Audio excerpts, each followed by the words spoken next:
こんにちは。メダカのおうちのワイロです。今日はですね、スミプランツの季節に応じた水やり方法と、このように炭についてしまった白い汚れの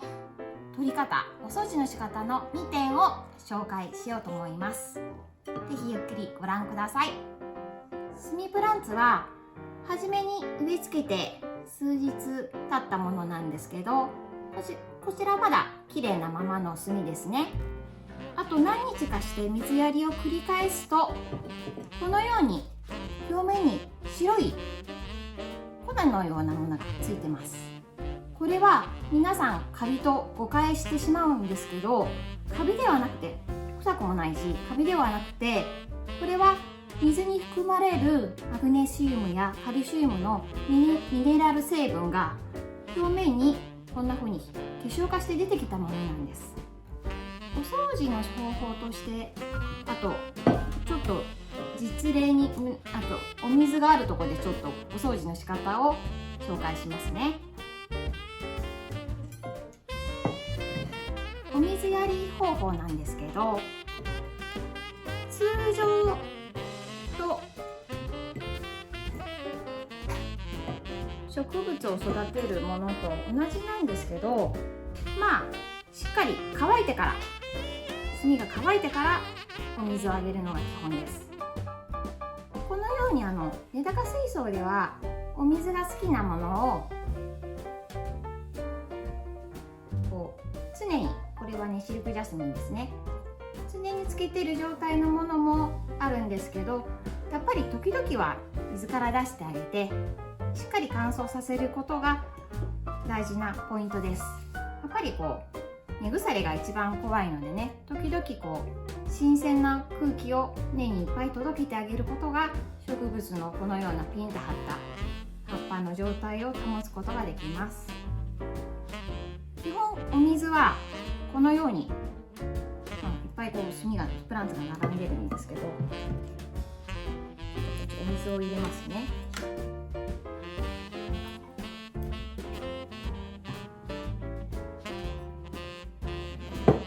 お水を下に張ってゆっくり炭がゆっくり染み込んでいくんですね。このような底面給水でお水をやるのが基本です。これ忙しい人にはとっても便利ですけど、このままほっといたら炭にお水がチューッと吸収して、炭自体に全体に水が染み込んで、それを植物が飲む感じになります。すごくもう植物がギリギリで水が乾いて今にも枯れそうだっていう場合は、水を吸うのが待てない場合は、もう上から、せっかちさんは上から直接こんな風にお水をかけても構いません。こんな風にね、水をかけても大丈夫です。よ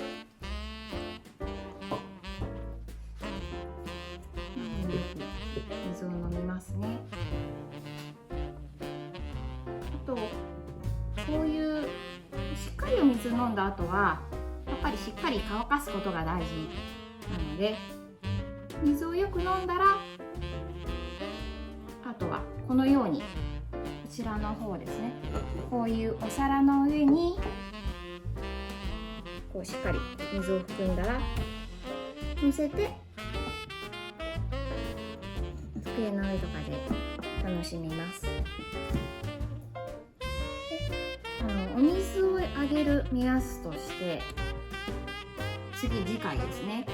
もうまだまだこれ湿っている状態、炭が。それが何日かして、そのお部屋の気温や季節、状況にもよるんですけど、しっかりカラカラに乾いて、ちょっとこれ乾いてる感じかな、ちょっと乾いてお水がないな、触ってみてわかる水やりのチェック、水やりチェッカーみたいなものですけど、こちらは手で触ってお水の確認をします。それは基本本的な水やりの方法です。鉢の場合は水をあげた後湿ってるかどうか判断しづらい場合があるので、これはとても初心者向けの水やり方法だと私は思いますね。特に冬場は気温が低くなってジメジメと土の半分が湿ってても表面だけ乾いたから水あげようって言ってあげてしまってぐじゅぐじゅそれを繰り返すともう根が腐ってしまう状況になりやすいんですけど、このスミプランツに関してはもう見てみてわかるので、そろそろお水だな、葉っぱの状態もね下に下がってきたらお水あげの基本だったりもするんですけど、この炭を触って次の水やりの時期がわかるっていうのがスミプランツの特徴の一つです。あとこの白いミネラル成分ですね。これはちょっと水道があるとこで流しがあるとこで今からちょっと場所を変えてちょっと教えようと思います。はい、今ちょっと流しのあるところに来ました。このように白いのがミネラル成分ですね。ここから根が出てたりはするんですけど、これをちょっとそろそろ流しながら水をね、もう直接ちょっとここね小さい炭が落ちないように直接こう上を押さえてこんな風に軽くゴシゴシっと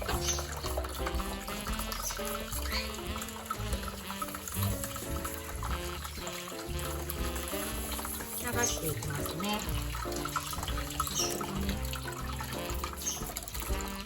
なんかちょっとこぼれちゃう部分もあるんですけど、こ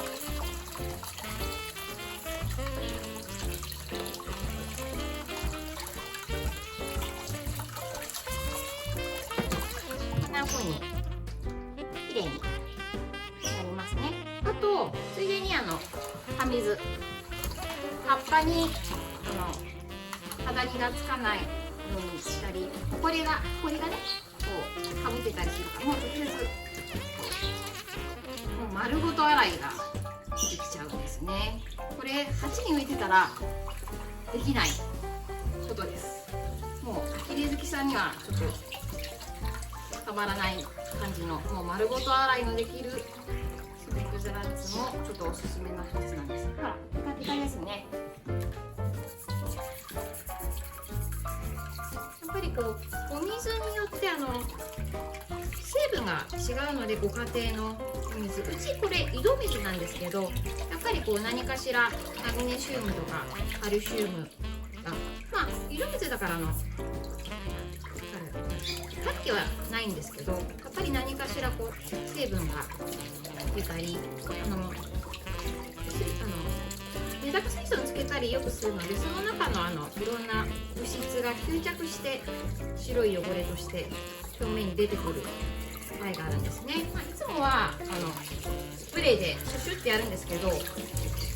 裏側からも、もしよかったらシャバシャバっとざっくりと、そしたら綺麗にホコリも取れます。なんとか、ちょっと下から熱が出ちゃってるけど、軽くパカッと、ドボンとして、あと葉っぱも綺麗に洗ってあげて、これから寒い季節になると肌着の心配があるので乾燥しやすいからね。だからもう時々こんな風にもう綺麗に肌着は湿度に弱いので下からこの水を飲んでるこの蒸発してるこのスミプランツは肌着が着にくいっていうのも特徴だと思います。こんな感じで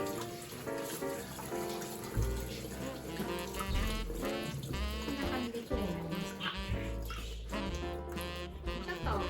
次はちょっと大きいプランツをやってみます。フィカスアルティシマゴムの木のちょっとお掃除もします。もう根もなんかこんな風に伸びきっちゃって、根はまたちょっと後で切る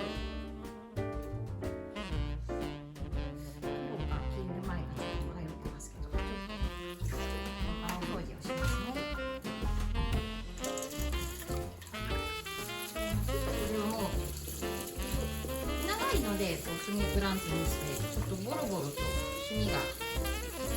剥がれてきちゃっていい感じです。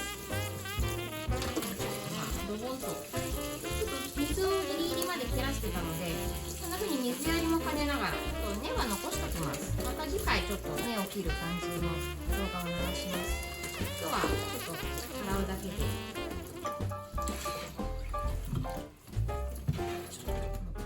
あとは葉っぱですね。葉っぱのこの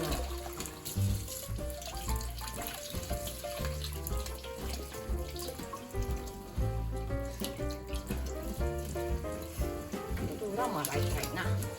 裏洗うときはこういうふうにドワイルドに洗う感じですけど、ただこんな大きさだからちょっとまだ片手で洗いますけど、もうちょっと大きくなったら難しいかもしれませんが、これで上についたホコリもきれいに取れました。こんな感じできれいになりましたね。そしてちょっとまた戻します。これは小さい炭を入れてます。ここにこんな感じです。そうでちょっとお掃除の仕方です。はい、通常のお水はこのようにちょっとこんな感じで全体的に水をかけます。水があると肌身がきにくい。これから乾燥する冬は特に葉水はなるべく毎日がいいんですけど、気づいたら植物に与えてあげてください。スミプランツ、このようにメダカの飼育水に入ってますね。もともとこのようにメダカの飼育水に入れて育てるっていう条件でスミプランツはこう開発したんですけど、ただお家にメダカがいない、飼育水もないよっていう方でも、このスミプランツはどうしてもお家に飾りたいっていう方にはこのメネデール、これを時々与えつつ、そしてこれは木作液ですね。これも根の状態を良くする。これは月に2回ぐらいこう水希釈して根元にスプレーして、炭全体にスプレーしてプランツの状態を良くする。あとはこのような栄養剤ですね。肥料を、成長期、もう気温が高くて20度ぐらいの時には時々これを与えて葉を元気にさせる。あんまり大きくしたくないという方は特にあげなくてもいいんですけど、やっぱり時々は植物にも美味しいご飯をあげたいので、暖かい季節には、お部屋が暖かい時には栄養剤あげても大丈夫です。メダカのお家で推奨しているとてもこの純度の高い木作液です。認証マーク見えますかね。認証マークが大事です。この認証マークがない木作液はあんまり質が良くないはずです。この木作液の情報についてはまた木作液の動画コーナーで詳しく配信していきます。ぜひ見てください。これからもどんどん新情報、新しい情報を動画で配信していきますので、ぜひチャンネル登録をよろしくお願いします。あと、この新しいスミプランツのお世話の仕方が全くわからない、どうしたらいいのかわからないっていう方は、またコメント欄で記入いただけたらご質問にお答えします。どうぞよろしくお願いします。じゃあ次回もスミプランツを見てくださいね。バイバイ。